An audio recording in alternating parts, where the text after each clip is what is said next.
Welcome back to our channel, where we delve into the extraordinary stories of everyday people navigating through life's challenges.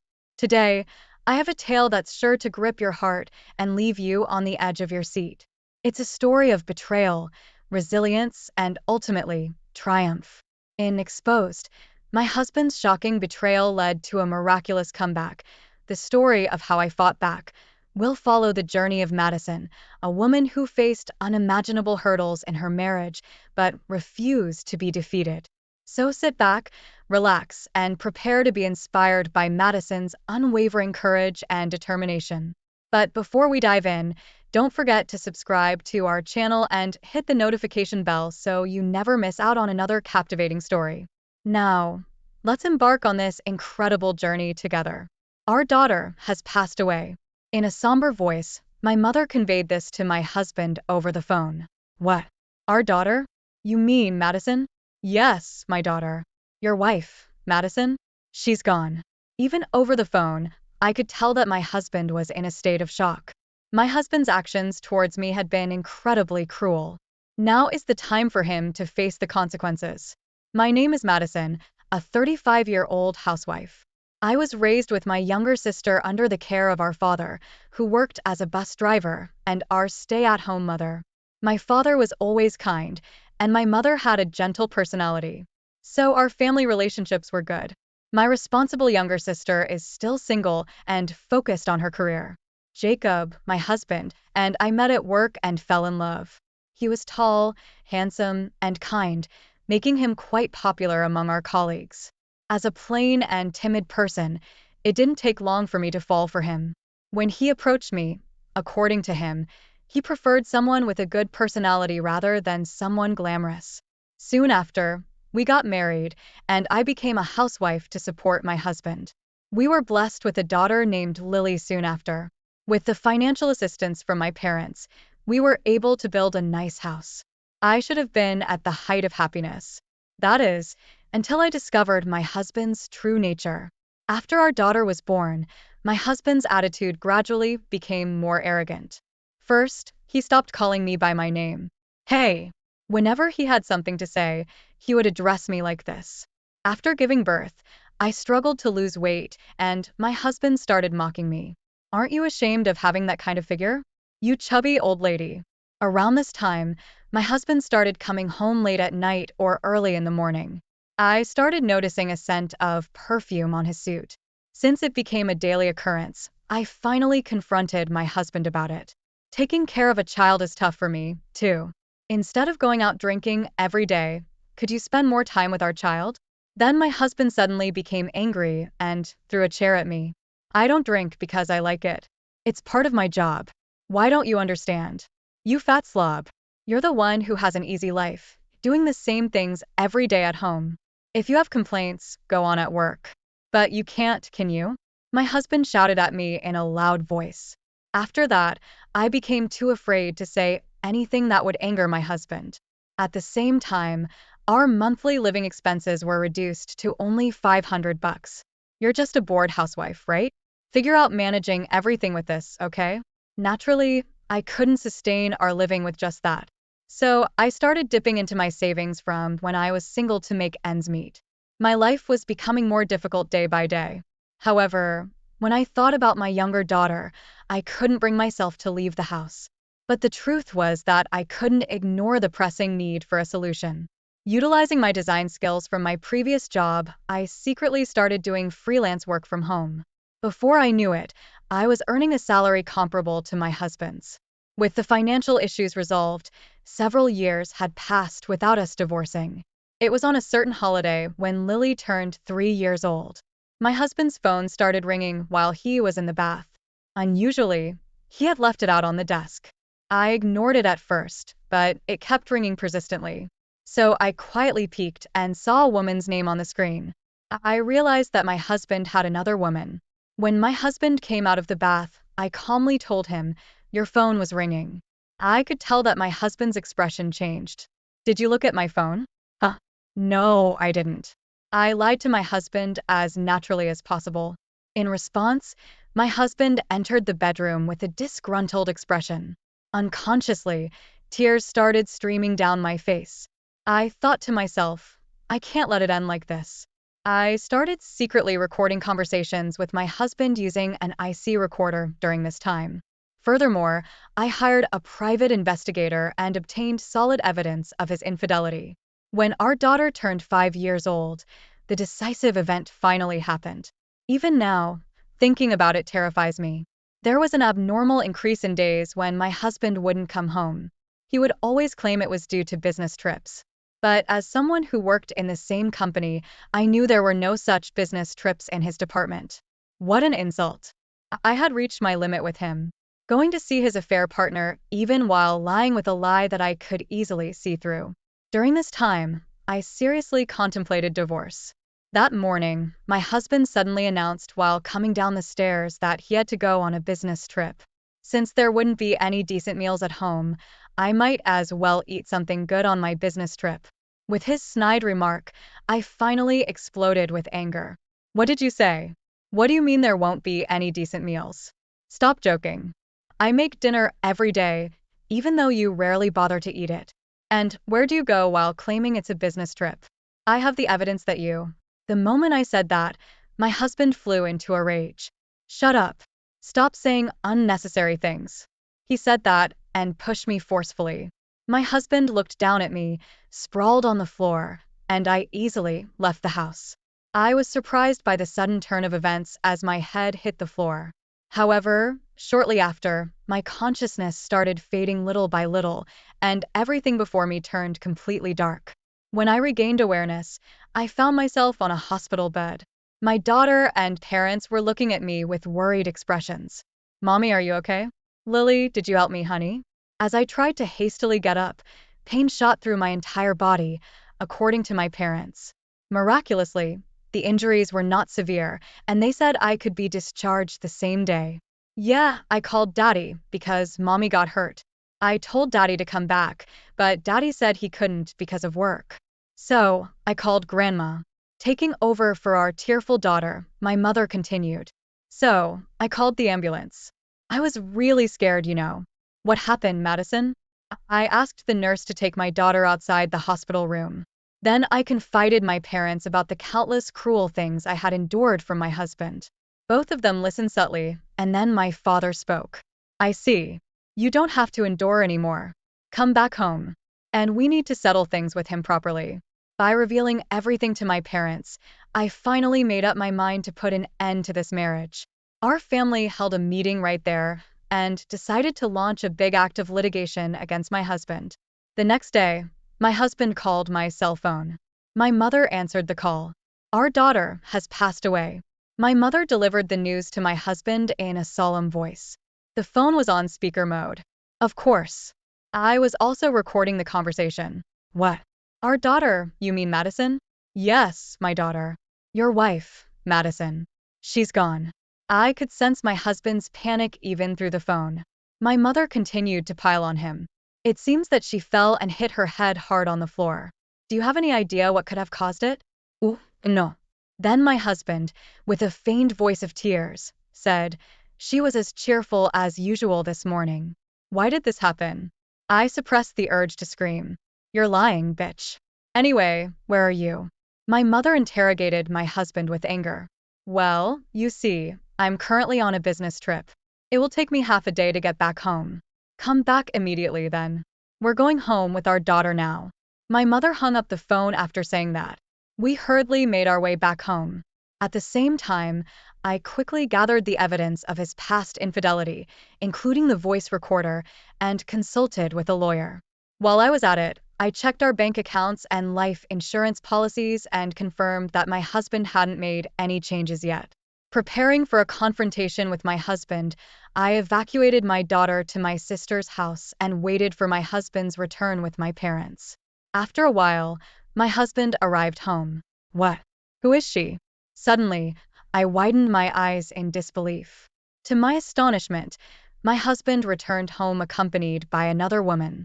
He, who had been informed of my death, was left speechless by the fact that I was still alive. Madison, you're alive? Why? More importantly, who is that person? What? You can't be serious. Did you deceive me? My husband's voice was filled with shock. Not as much as you did. So, who is that person? Weren't you all supposed to be at your family home? What are you talking about? This is my home, isn't it? Forget about that for now. Who is that person? No, it's not like that. This is someone from a business deal. Just as my husband started to explain, I laid out the evidence of his affair that I had obtained through a private investigator on the table. According to my investigation, this person seems to be a woman in these photos. What is this? They are probably fake photos or something. Fake, you say? Well, why don't you take a look at the dates on the photos? And this is what I wrote in my diary. My husband is on a business trip. When I called the company, they said he took paid leave. Who was deceiving whom? You have some nerves, ain't that? Then why is she here today? All of the haze. Well, there was a matter that needed attention. Just as my husband was about to respond, the woman interrupted. I'm Anna. I've been dating Jacob with the intention of getting married. Are you Jacob's older sister? What? His sister? I'm Jacob's wife. Surprised by my response, she spoke in a shocked voice. Wife. Jacob told me that he lives with his sister. What are you talking about? I'm his wife. As I responded with disbelief, my husband started to look frightened. However, even in this situation, my husband stumbled and attempted a feeble counterattack. Well, there's a reason for this. I'll explain later. I promise. It seemed like she understood the situation by now. Jacob, you told me that your sister has passed away, didn't you? What does it mean that you have a wife? She confronted my husband fiercely. I also immediately confronted my husband. For these past few years, you've been cheating on me behind my back. And you even pushed me and caused me injury. Huh, Jacob? Did you really do such a terrible thing to your wife? Unbelievable. So the same thing could happen to me too, right? Anna said with a half-exasperated expression. True. I love you. I really do. Love her? So that means you admit to cheating on me, right? I joined in the confrontation. No, it's just that. So this is what they call a chaotic situation. My husband panicked, but I remained calm. My parents were looking at my husband with even colder and more distant gazes. There was not a trace of love left for him within me. Divorce.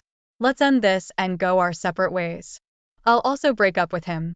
Simultaneously, Anna and I discarded my husband on the spot. Just pushing me alone is already a serious crime. Furthermore, there is evidence of your infidelity. So be prepared for a huge amount of compensation. To think you were a married man. I truly despise you from the bottom of my heart. I also demand a suitable apology from you. So be prepared for that. Anna was also furious and directed her anger towards my husband. In response, my husband brazenly started making desperate excuses. It's not my fault that medicine fell on the floor. She tripped on her own. Do you have any evidence that I pushed her? Is there anything to prove it? In disbelief at my husband's attitude, I took out an IC recorder. It contained a vivid recording of a sound when he pushed me. In addition, all the past awful remarks he made towards me are perfectly recorded here. There's no escaping from it anymore. You idiot. Furthermore, Anna added, I have email evidence as well. It proves that we met at a matchmaking party, and that he referred to you as his sister. Unable to make any more excuses, my husband finally lost his temper. Shut up, you fat cow. If you were gone, I was planning to be with Anna using your life insurance. She is the daughter of an executive from a business partner. If we got married, my promotion was guaranteed. It's all your fault, Madison. My husband started throwing whatever was within reach at me and even attempted to grab me. At that moment, my father swiftly restrained him in a stranglehold. My father is skilled in judo. Then, with my husband immobilized, Anna delivered a double slap to his face. This one is for me, and this one is for Madison. Saying so, she ended with a powerful knee kick to his sensitive area. As he writhed in agony, I whispered quietly to him. Regarding the life insurance, my parents are beneficiaries, considering the worst-case scenario. Either way, he won't get any money from me. By the way, do you remember who the house is registered to? My parents put money into this house, so it's under their name. If you understand, then leave quickly, okay? Anna added fuel to the fire. So, You're dating me because I'm the daughter of an executive. It's a shame things didn't go as you planned. Goodbye. After a while, the divorce with my husband was finalized. I received all the compensation I could get. Instead of my ex-husband leaving, I ended up living with my parents. Subsequently, my husband's relationship with Anna became known at his company, and he was demoted. Naturally, her parents were furious, and they broke up as well. Furthermore, even at his new position, my ex-husband couldn't get along with colleagues and ended up resigning. Anna also demanded compensation, and his retirement funds were nearly depleted. Currently, my ex-husband is in the process of job hunting, unaware of all this. Anna and her parents discussed it, and she ended up apologized to me with a letter and even paid damages. Seeing Anna crying and apologizing to me, even though she wasn't at fault, I honestly felt sorry for her. By the way, she soon met someone through a matchmaking and got married to a genuinely single and sincere man. I was relieved to hear that she was able to marry successfully. As for me, my freelance design work from home was going well, and I succeeded in starting my own company. Initially, it was a small company with a few employees, but our performance steadily grew. Recently, the number of employees has increased significantly, and we plan to buy a building next year to expand the company. As for my daughter, she didn't feel lonely even after her father left. In fact, she strongly recognized him as a bad person who didn't come to help when mommy got hurt and never wanted to see him again. In our peaceful and harmonious days without fights, my daughter seems to be growing happily. The other day, filled with gratitude, I invited my parents and sister on a family trip. Not only we could relax at a leisurely resort, but we also found financial stability and peace of mind. I genuinely felt happy. Hey, mommy, I want a cat, my daughter said while eating a meal during our trip. A cat? That sounds nice. Well, then let's go find a partner for you, Lily. Oh, a cat. We love cats too. I wonder what kind of cat would be good. A few weeks after that conversation, a new member joined our family. It was a small and mischievous, adorable kitten. I can still hear my daughter's lively voice playing with the kitten today. After that, more good news followed as my sister got married. She finally met a kind and successful businessman. Moreover, she is expecting a baby. So our home will become even more lively from now on. May these happy days continue for as long as possible. Thank you for sticking with us through this intense and emotional story. If you found it as compelling as we did, make sure to leave a comment below and share your thoughts. Don't forget to like the video and subscribe to our channel for more incredible stories. Hit the notification bell so you're the first to know when we release a new video. Until next time, take care and remember, sometimes the truth is more terrible. Welcome back to our channel, where we dive into some of the most unbelievable and heart-wrenching stories about relationships and the twists life can throw at us. Today, I have a story that will leave you in shock and disbelief. Imagine finding out that your wife had a threesome just a week before your wedding, and if that wasn't enough, she then faked a pregnancy to try and get money from you. This is the story of betrayal, deception, and the quest for truth. Join me as we unravel the details of this jaw-dropping tale titled, "My Wife Had a Threesome Right Before Our Wedding and Faked a Pregnancy to Get Money from Me." Well, here goes. This is sort of embarrassing, but I just found out that my wife of just 3 years, I am 31, and my wife is 29, had a threesome 1 week before we were married. The most horrible thing is, from the looks of it, she was never going to tell me, and I would have gone on living my life thinking she was this amazing person who did everything right. When in reality, she was just as flawed as so many of us are. We don't have any kids or any outstanding debt together. So, there wouldn't be any messy legalities to deal with. I don't know how to begin to rebuild trust with her, or if I even want to try. I didn't notice anything out of the ordinary, but, like I said, I wasn't looking for anything, but I started to notice a few weeks ago. She would always hang out with a friend of hers and her husband, a lot, even canceled a few of our plans to go hang out with him or do something with just the three of them. I confronted her about it, and she said that they were just friends with a long history and that I was being paranoid. I didn't want to believe her, but I had no reason not to. So, I didn't really press. I trusted what she said and didn't bring it up anymore. A few weeks go by and I get a call from my wife's sister asking me what time would I be home after work. I was like, why? She said that she needed to talk to me about something, but couldn't do it over the phone. I told her I would be home in a few hours, and she said she would come over then. When I got home, my wife's sister was at the front door. As soon as I walked up, she told me that her and her husband had been talking and they thought that I should know that right before I married her sister. Her sister had a threesome with the couple she hangs out with a lot. I said, "What, you're joking?" She says, "No, I'm not joking." She said that my wife told her and swore her to secrecy. I hesitated for a second and said, "Swore you to secrecy? Why are you telling me now?" She said, "Because she thought you should know. And that if it were her, she would want to know." I went into shock. I couldn't believe it. She even described the events of that night in detail to me. She said that her and her husband had been debating for months on whether or not to tell me, but they decided that I deserved to know. They didn't want me to find out some other way and think they were keeping something from me. I thanked her for telling me and we hugged. She left. I go inside and sit on the couch in shock and in disbelief. I gather myself and I call a friend of mine about what I was just told, and he recommended right away that I confront her about it. My friend said, "I will be careful about what you say and how you say it. You don't want to make things worse than they already are." I thought about what my friend said and decided that I was going to wait until the next day to talk to her about it. The next day at work, I couldn't focus on anything. All I could think about was what I had been told and what it meant.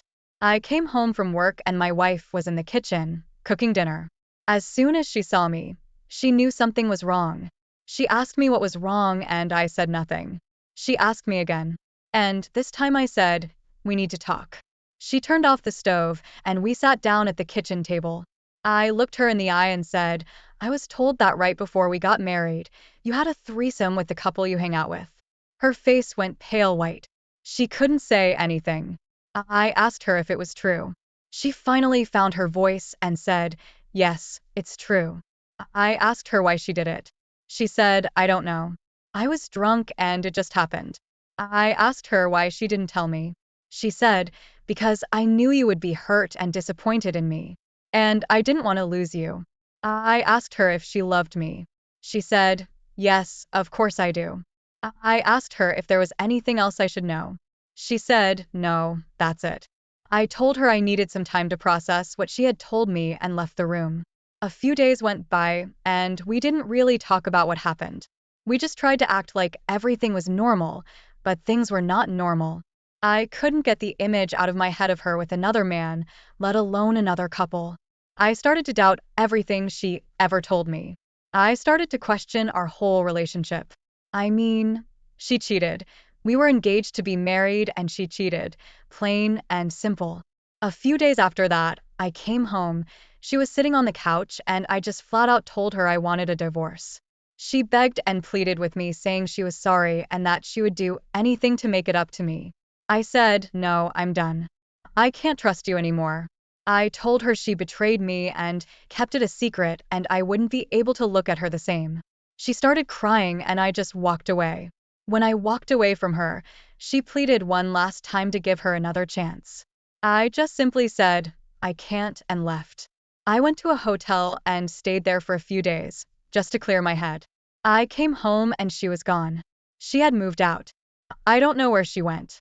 The next day, I called a few divorce attorneys in the area to see what my options are and start the process.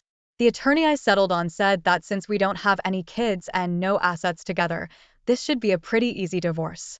Fast forward a few days, my soon-to-be ex-wife's sister calls me and says she needs to talk to me about something. She comes over and we sit down and she tells me that her sister is pregnant with my child. I was in complete shock. I didn't know what to say or do. I asked her when she found out. She said a few days ago. I asked her sister, "Why didn't my soon-to-be ex-wife tell me?" She said, "Because you two were not talking and you would probably use it against her in the divorce."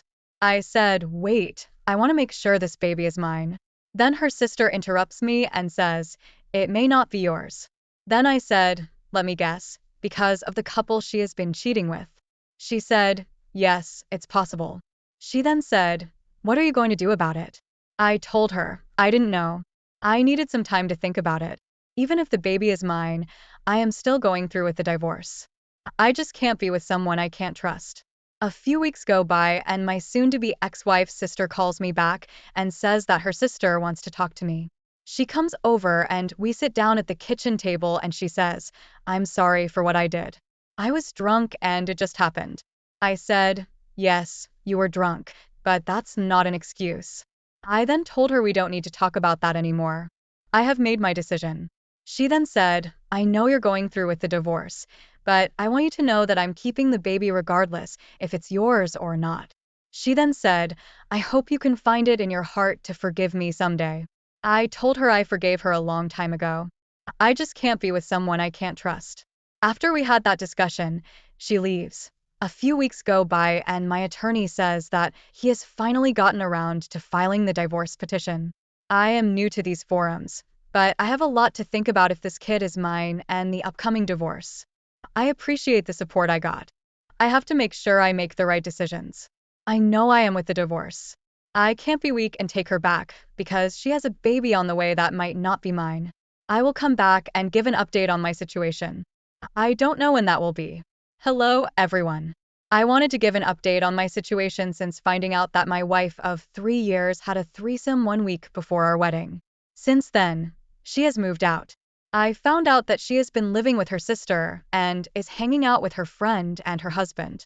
And supposedly she is pregnant with my child, possibly twins. My soon-to-be ex-wife has tried to get back together with me. It seems like almost every week, and I keep telling her there is no chance of that happening. It seems she doesn't get it, or maybe she is just hoping that I would change my mind. Anyway, fast forward a few weeks, and my attorney informs me that the divorce hearing is scheduled almost a month away.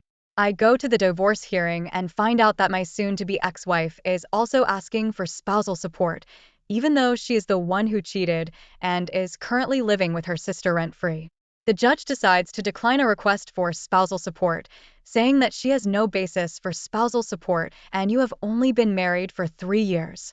The judge asked both attorneys if there was anything else and both say no. And the judge grants me the divorce. I didn't lose anything.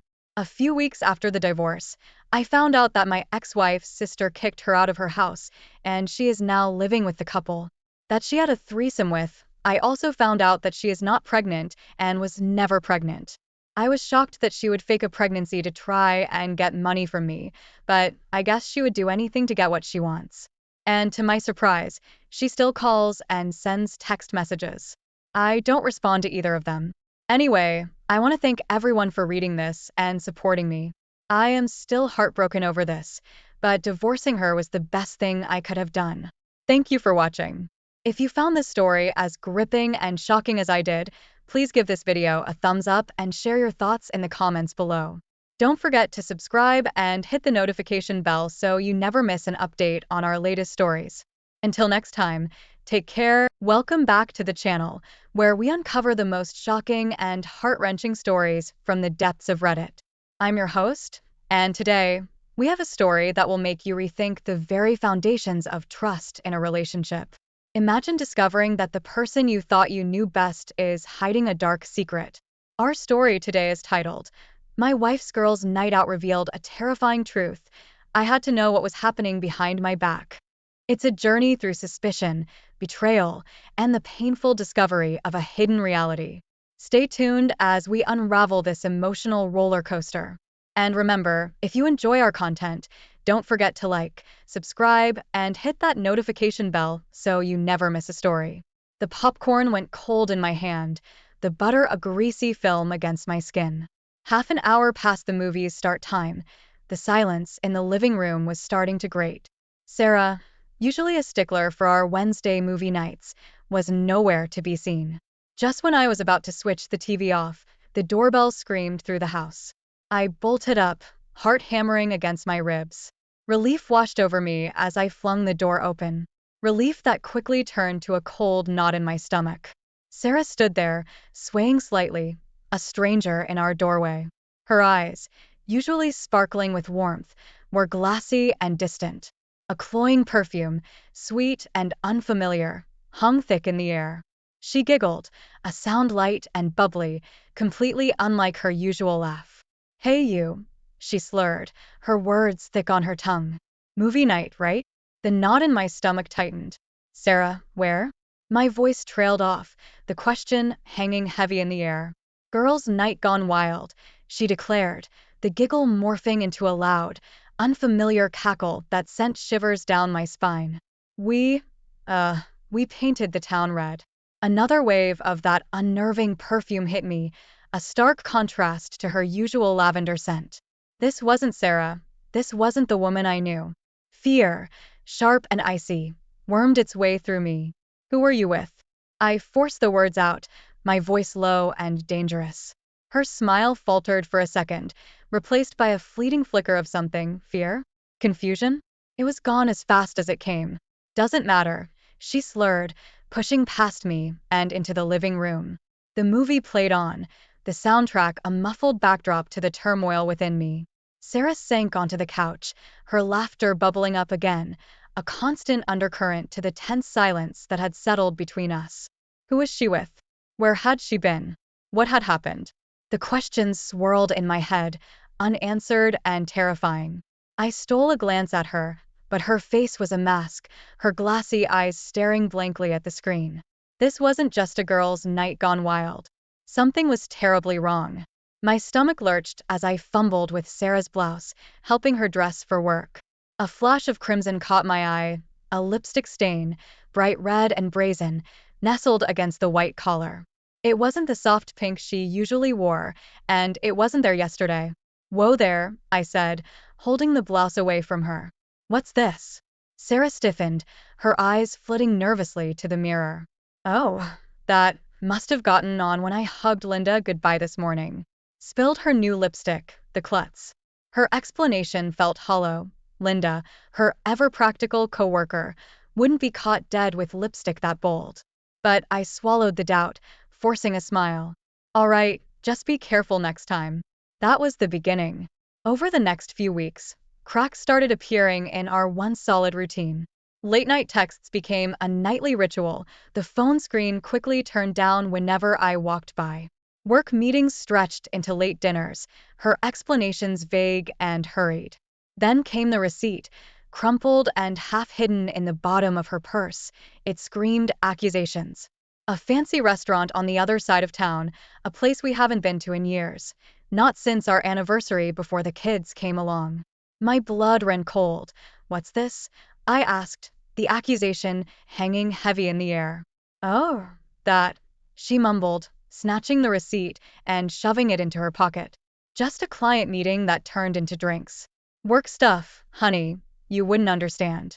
Her voice held a new edge, defensive and sharp. But the lie was clear in her eyes, a flicker of something I couldn't place. The flimsy explanation did nothing to quell the growing suspicion gnawing at me. Things had changed.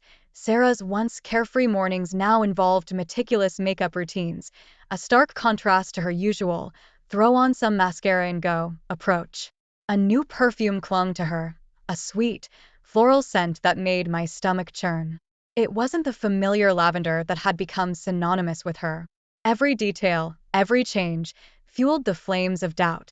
Sarah, the woman I loved, the woman I shared my life with, was slipping away.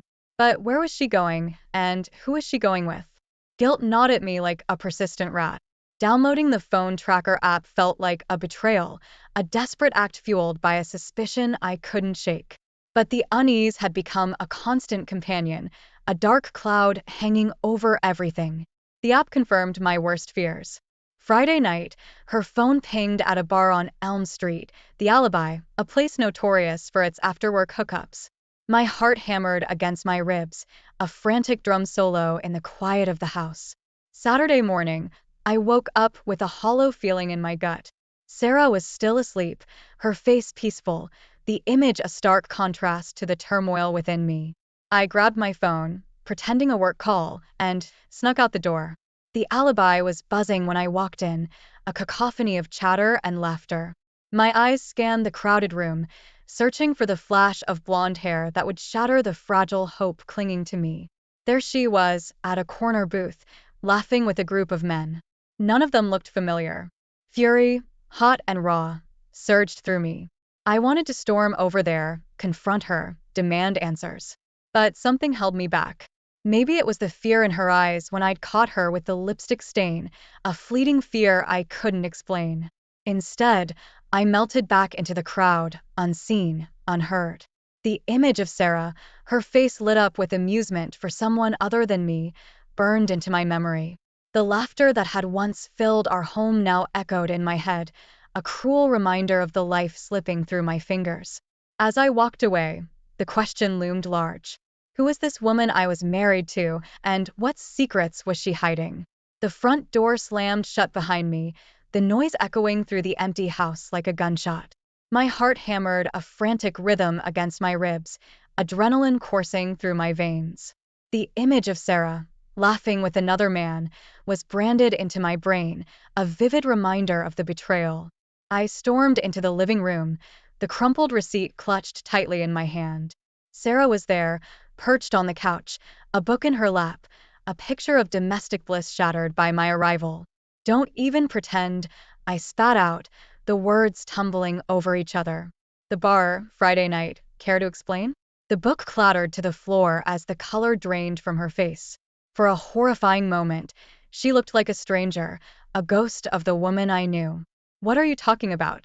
Her voice was shaky, but her eyes held a flicker of defiance. Don't play dumb, Sarah, I growled, shoving the crumpled receipt in her face. This receipt, the alibi, you were there, weren't you? The defiance crumbled, replaced by a wave of shame. She sank back onto the couch, tears welling up in her eyes. The truth tumbled out in a torrent of words, a tangled mess of emotional neglect and a desperate longing for excitement. Years of unspoken resentment surfaced, years of frustrations that had festered beneath the surface of our seemingly perfect life. Each accusation felt like a blow, each defense a flimsy shield against the storm of anger and hurt. The night devolved into a shouting match, our voices rising and falling in a chaotic symphony of pain. Words that had been unspoken for years were ripped from our throats, leaving raw wounds in their wake. Hours later, exhausted and drained, we collapsed on opposite sides of the bed.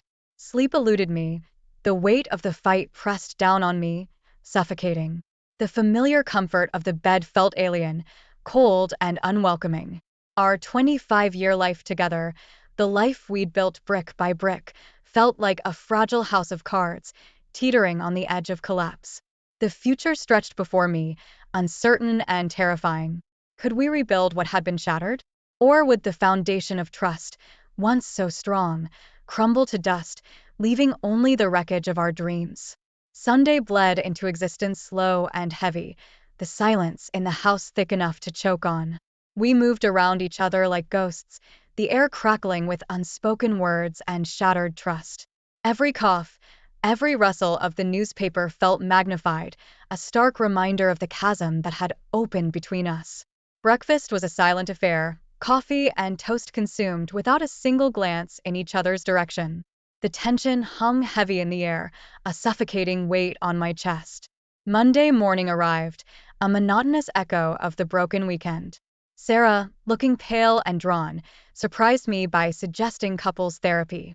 A flicker of hope sparked in my chest, a fragile butterfly battling the storm of doubt swirling within me. Maybe it could help, I stammered, the words catching in my throat. The therapist's office was sterile, the beige walls offering no solace. We sat awkwardly on a worn leather couch, pouring out the wreckage of our relationship in measured tones. Her words were clinical, detached, offering tools for communication and reconciliation. A part of me clung to the hope she offered, a lifeline in a sea of despair. But the distrust lingered, a bitter aftertaste in my mouth. Every time Sarah spoke, I searched for a flicker of truth, a hint of the woman I once loved. But all I saw was a stranger, someone who shared my name but harbored secrets I couldn't even begin to fathom. The therapist suggested individual sessions too. Sarah readily agreed, a flicker of remorse, or maybe something else entirely, flitting across her eyes. Over the next few weeks, we became regulars at her office, dutifully attending both couples and individual sessions. But the sessions felt sterile, a forced attempt at CPR on a relationship that might already be dead. The therapist's words bounced off the walls, echoing in the emptiness that had become our marriage. Was this it? Was this all that was left of the life we'd built together? The hollow echo of laughter and whispered promises, replaced by a suffocating silence and a gnawing uncertainty about the future? The therapist's voice droned on about communication styles and healthy conflict resolution, but my mind was elsewhere. It felt like we were discussing the weather on a day a hurricane was about to hit. Suddenly, her words shifted, zeroing in on a specific point. Sometimes, in situations like these, there can be emotional attachments formed outside the marriage. The air in the room seemed to crackle. I stole a glance at Sarah, expecting a denial, a deflection. Instead, she was staring at the floor, her face pale and drawn. A beat of silence stretched, heavy and suffocating. Then, barely a whisper, Sarah spoke. Yes, there was someone. The world tilted on its axis. The sterile beige walls of the therapist's office seemed to close in on me. My breath hitched, a strangled gasp escaping my lips. An affair. The word hung in the air, a dark accusation. Who? I managed to force the question out, my voice hoarse. Mark, she mumbled, the name barely audible. A colleague from work. Mark. The name jogged my memory. A tall, lanky guy with a nervous chuckle. I vaguely remembered him from a couple of work events, someone Sarah had introduced me to in passing. How long? My voice was a low growl, barely containing the storm raging inside me. A few months, she mumbled, her eyes downcast. It had just happened. A few months. The words echoed in my head, each iteration a fresh blow. Months of stolen moments, of lies whispered in the dark. Months of living a double life while I what? Went about my days oblivious, a fool trusting a stranger in my own bed. The therapist, bless her professional heart, tried to steer the conversation back on track, but all I could see was Sarah's face. Guilt was etched there, sure, but something else flickered beneath the surface too. Was it defiance? A hint of justification? The revelation hung heavy in the air, a poisonous cloud obscuring the future. The therapy session blurred into a fog of questions and accusations. The carefully constructed facade of our marriage had crumbled, leaving behind a gaping hole filled with uncertainty and a bitter cocktail of anger and hurt. One thing was clear. The road to reconciliation, if there even was one, would be long and arduous. The trust that had taken years to build was shattered in a heartbeat. Could we ever rebuild it? Or was this the final chapter, the closing line in the story of our lives together? The car ride home from therapy was a silent war zone. The air hung heavy, thick with the unspoken words churning in my gut. Sarah sat beside me, a statue carved from ice, her gaze fixed on the passing scenery. Every mile felt like an eternity, each tick of the clock an accusation hammering against my skull. Reaching the house, I practically leapt out of the car, the need for fresh air, for any space away from her, suffocating me. Inside, the silence pressed down on me, a physical weight on my chest. The house, once a sanctuary, now felt like a stranger, its walls echoing with the ghosts of our shattered life. Sleep was a distant dream that night. I tossed and turned on the couch, the familiar cushions offering no comfort. Every creak of the floorboards, every rustle in the house sent a jolt of nervous energy through me. The following days were a blur of activity, a desperate attempt to keep the rising tide of emotions at bay. Lawyers materialized like vultures, circling our carcass of a marriage, their voices a droning monotone as they discussed assets and alimony. Financial discussions, once a mundane part of life, now felt like a grotesque autopsy, dissecting the very foundation of our existence. Sarah sleepwalked through it all, a ghost haunting the halls of our once happy home. The vibrancy that had once sparkled in her eyes was extinguished, replaced by a dull ache of shame. She moved with a robotic efficiency, signing papers, answering questions, but her soul seemed to be a million miles away. The house itself felt like a tomb. Every corner held a memory, a photograph, a piece of furniture, silent witnesses to the love that had bloomed and now withered. Laughter echoed in my head, a cruel reminder of happier times. Now, only the suffocating silence remained, a constant companion in this waking nightmare. The revelation of the affair had ripped the rug from under my world. Everything I thought I knew, everything I thought we had built together, lay in ruins. Distrust gnawed at me like a persistent rat, leaving behind a trail of doubt and despair. Could we salvage anything from the wreckage? Or was this the final act, the curtain falling on the play of our lives? The future stretched before me, a desolate landscape shrouded in uncertainty. The realtor bustled around the living room, her voice chirping about great curb appeal and spacious, entertaining areas. I followed her like a zombie, pointing out minor repairs and upgrades we'd made over the years. Each word felt like a nail being hammered into the coffin of our marriage. A couple, young and eager, lingered by the fireplace. The woman's eyes snagged on a framed photo of us on our wedding day, smiles wide and naive. A laugh escaped her lips, light and carefree. The irony of it nearly choked me. The house sold faster than I expected. Standing on the curb on closing day, the moving truck filled with our belongings felt surreal. The new owners, a young family with excited children, buzzed with anticipation as they unlocked the door. We were an afterthought, ghosts fading away from the life we'd built here. Two separate apartments became our new realities. The silence was deafening. No more shared routines, no clinking of coffee mugs in the morning, no late-night whispers about our day. Just the hollow echo of loneliness bouncing off the bare walls. I threw myself into work, seeking refuge in the familiar grind. Bills piled up, emails demanded attention, deadlines loomed. But the work offered little solace. Sarah's face flashed in my mind during every pause, a constant reminder of the gaping hole in my life. Social media became a minefield. Mutual friends posting pictures of happy families and weekend getaways felt like a personal attack. Their joy seemed to mock my misery. With a few clicks, I unfollowed most of them, retreating further into my self-imposed isolation. The world outside seemed to move on in a blur, oblivious to the earthquake that had shattered my life. Days bled into weeks, weeks into months. The anger, the hurt, the suffocating sense of betrayal, it all lingered, a festering wound that refused to heal. One night, staring at the blank ceiling of my sterile apartment, a question echoed in the emptiness. Could I ever forgive her? Could we ever rebuild the trust we'd so carelessly destroyed?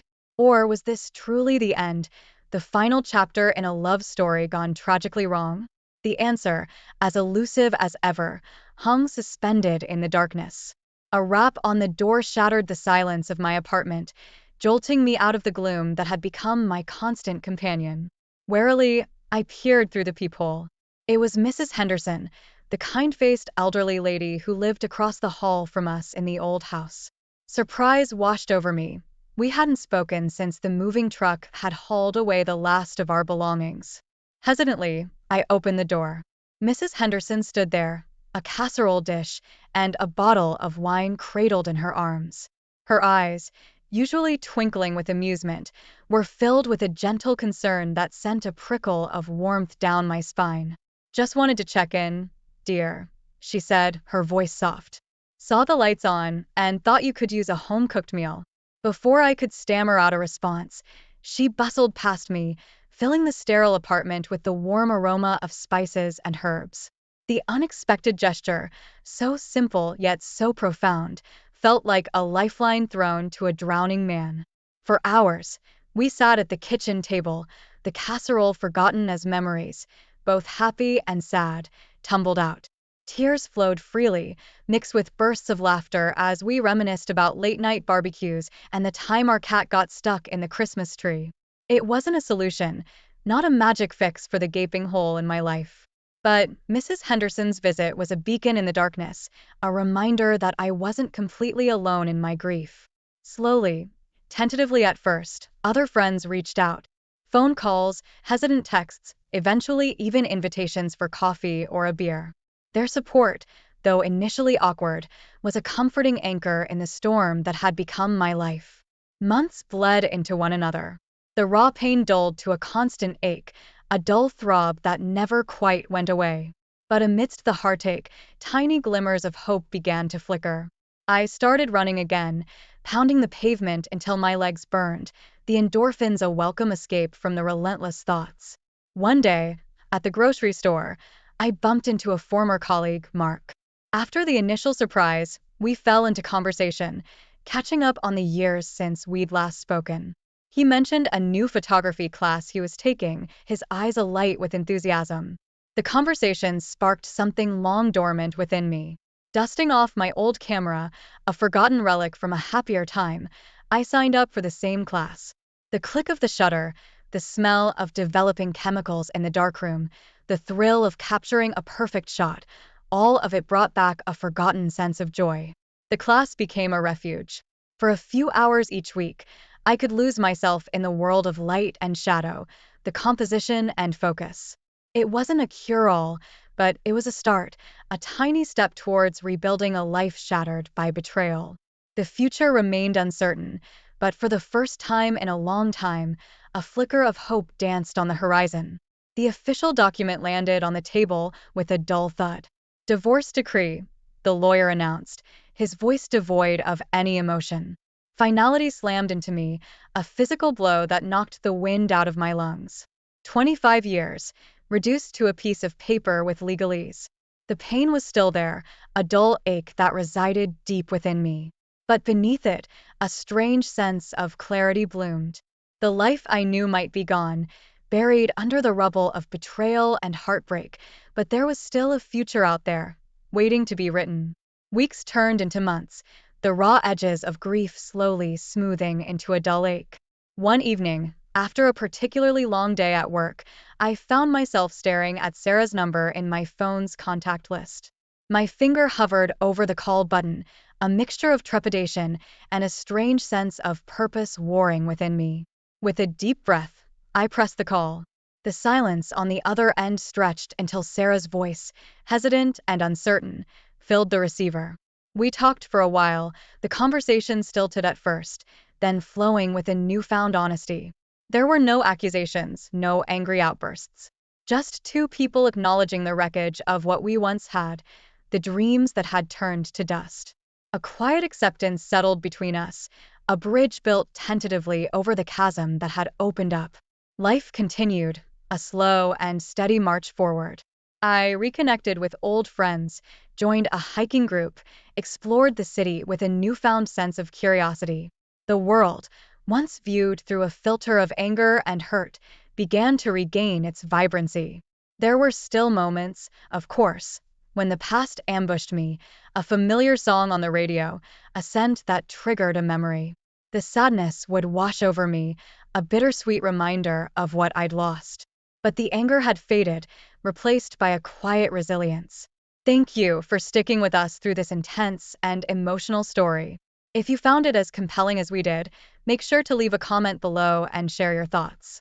Don't forget to like the video and subscribe to our channel for more incredible stories. Hit the notification bell so you're the first to know when we release a new video. Until next time, take care and remember, sometimes the truth is more terrible